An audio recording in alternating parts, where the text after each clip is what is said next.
This topic of conversation is one that comes up. Hey from California. Hey love, how are you? Thank you guys for the hearts on TikTok. Come on, tap it up. Share this live out on both Instagram and TikTok so others can come in and get this work as well. But here's the thing. I work with women who are successful. A lot of my clients own their own homes, own their own vehicles, make good money. Hey, Tracy from Utah. Welcome, love. And are self-sufficient women. Hey from the DMV, are self-sufficient women, right? And I primarily work with Black women and women of color. And so there is so much self-sufficiency in our community.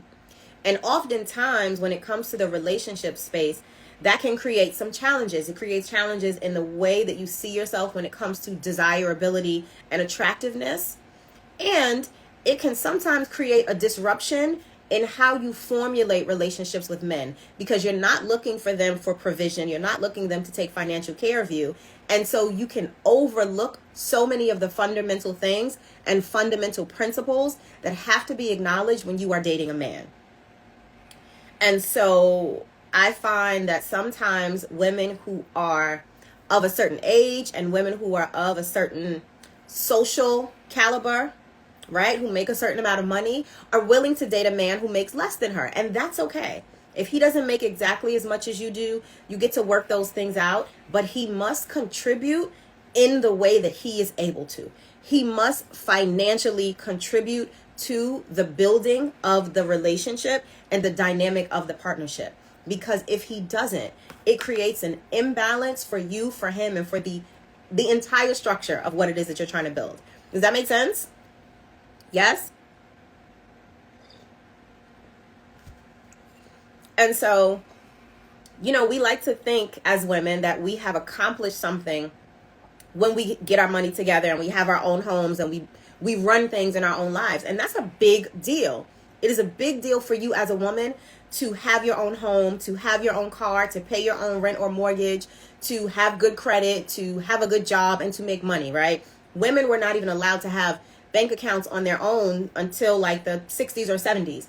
Women weren't even allowed to get mortgages without their husbands in my lifetime. So if you have accomplished these things for yourself, it is super, super, super congratulatory, right? It's a big deal. It's a huge accomplishment for you.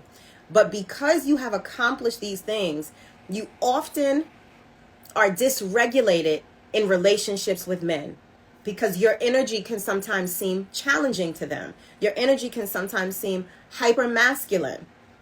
And so a lot of you will overcompensate and tell him, don't worry about it. I got it. I'll cover it. I'll get it, because you just want a partner. You just want a man with you. Thank you guys for the hearts on TikTok. As you come in, please share this live out. Tap the screen, heart it up. Let's get quickly to 1,000 hearts. I would love that, right?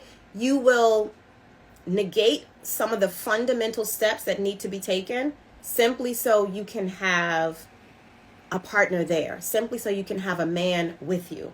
And a lot of the times women are like, well, maybe I'm afraid to be alone, right? Maybe I think that he'll leave if I ask him to contribute or to support. And that may be it on the surface, but underneath it, it is the fear that you'll never get what you want. It's the fear that you won't be able to ever be supported, right? It's the fear that he won't be able to meet your needs. And so you will just take on everything all at once for him. And that's the conversation that I want us to have today. Why you should never, ever, ever financially support a man. I mean, never. Never. If you are in a long-term relationship and you're married, go ahead to TikTok, girl. If you're in a long-term relationship and you are married, and let's say that your husband or partner loses his job, but he has been a financial contributor consistently, that's a different dynamic, right? You have a relationship established already where he understands that he needs to contribute financially, and he does that. But when you are getting into a relationship with a new potential partner and you're willing to take on the financial tasks, you are screwing the entire relationship up for yourself. You are screwing it up for yourself completely. It is never going to work in a way where you're going to have happiness or you're going to have joy or be satisfied in this way. Even if intimately and sexually he's amazing and he satisfies your needs in that way, that's only going to last for a time. because there are other levels of support that you're going to need, right? There are other levels of contribution that you're going to need. The bills are going to need to be paid. And even if he is laying it down every night and putting you to bed satisfied, when you wake up, if the lights are off, none of that's going to matter. If the house is foreclosed, none of that's going to matter. If the repo man is coming to get your car, it doesn't matter how much he cleans the house or how good he cooks or how beautiful and orgasmic the intimacy is between the two of you. If you are the one taking on the brunt of the financial responsibility, you are going to destroy the potential of that relationship ever being something real, something good, something strong, something positive.